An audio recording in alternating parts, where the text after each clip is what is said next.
should know better. She has prepared a sign for this girl. Come forward now, Burns.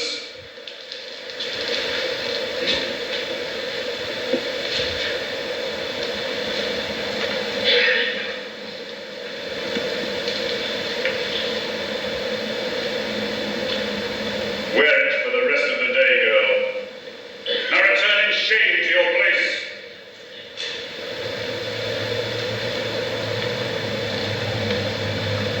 Miss Temple, I also find on settling accounts with the housekeeper that a lunch consisting of bread and cheese has twice been served out to the girls during the past fortnight. How is this? No such meal as lunch is mentioned in the regulations. I must take full responsibility, sir. The breakfast was so ill-prepared, the pupils could not possibly eat it. I dare not allow them to remain fasting till dinner time. Madam, you most certainly should have done. When any little accidental disappointment of the appetite occurs, the incident ought not to be neutralized. This pampers the body and obviates the aim of this institution. A brief address on these occasions would not be mistimed. Take the opportunity of referring to the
But this girl, this child, this native of a Christian land, worse than many a little heathen, this girl is a liar.